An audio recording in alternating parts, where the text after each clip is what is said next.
చూసినా ఒకదానికొకటి సంకేతాలు వస్తా ఉన్నాయి.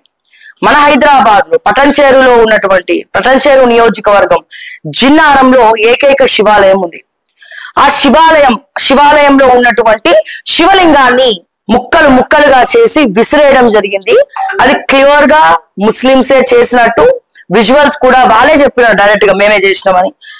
క్లియర్ గా విజువల్స్ కూడా బయటకు వచ్చినాయి. అండ్ వాళ్ళు టోపీ పెట్టుకునే వాళ్ళు క్లియర్ గా తెలుస్తుంది, వాళ్ళు ఏ రకంగా చూసినా వాళ్ళు ముస్లింసే అని తెలుస్తోంది.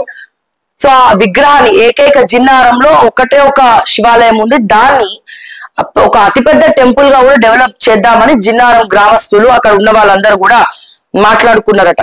శివలింగం మొత్తం శివుని విగ్రహం మొత్తం కూడా ధ్వంసం చేసి ముక్కలుగా చేసి అక్కడ విసిరేయడం జరిగింది. అంటే ఏం జరుగుతోంది, మన దేశంలో ఏం జరుగుతోంది, మన రాష్ట్రంలో ఏం జరుగుతోంది, ఏంటి దాడేంది, హిందువుల మీద ఈ దాడేంది. So India is a secular country అని చెప్పి, సెక్యులరిజం అంటే హిందూ ముస్లిం క్రిస్టియన్ అందరూ బాయిలే కదా. ఒకటి మతం జోలికి ఇంకోళ్ళు వెళ్ళొద్దు, పక్క మతాలను కూడా గౌరవించాలని చెప్పి మన సనాతన ధర్మం చెప్తా ఉంది. అందుకే హిందువులు కూడా అన్ని కట్టేసుకొని కూర్చున్నారు.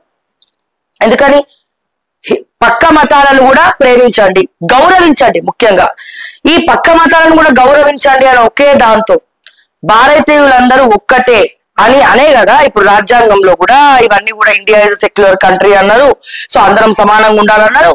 కానీ అందరం సమానంగా ఉండాలి అన్నప్పుడు హిందువులకే ఎందుకు ఆంక్షలు, మిగతా వాళ్ళకి లేని ఆంక్షలు హిందువులకే ఎందుకు? మిగతా వాళ్ళ వెళ్ళి ముట్టాలంటే మీకు ఒక్కొక్కరికి చెమటలు పడతాయి, కానీ హిందువుల గుళ్ళకి, హిందువుల దేవుళ్ళ జోలికి, హిందువుల విగ్రహాల జోలికి, గుళ్ళ జోలికి ఎందుకు వస్తున్నారు? హిందువుల మీద ఎందుకు దాడి చేస్తున్నారు? హిందువుల మహిళల మీదనే ఎందుకు అత్యాచారాలు చేస్తున్నారు? హిందువులను ఎందుకు నడి రోడ్డుకి ఏడుస్తున్నారు? ఎందుకు లాంచి లంపాన పెడుతున్నారు? అండ్ 20% ఉన్నటువంటి వీళ్ళు 80% ఉన్నటువంటి హిందువులను భయభ్రాంతులకు ఎట్లా గురి చేస్తున్నారు, ఎందుకు చేస్తున్నారు?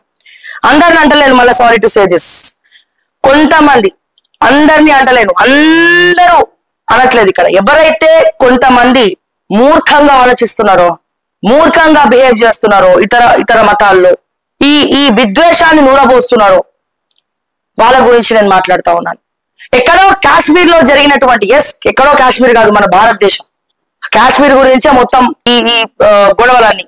ఎక్కడో జరిగిన దానికి నిన్న రేవంత్ రెడ్డి గారు ట్వీట్ చేశారు, చాలా సంతోషం.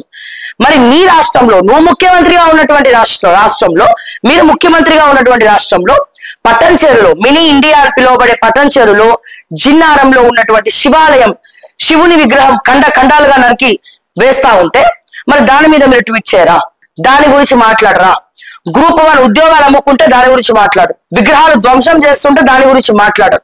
పైగా మాట్లాడిన వాళ్ళ మీద కేసులు. ఇక్కడ న్యాయం సార్? మరి మీరే ముఖ్యమంత్రి సార్.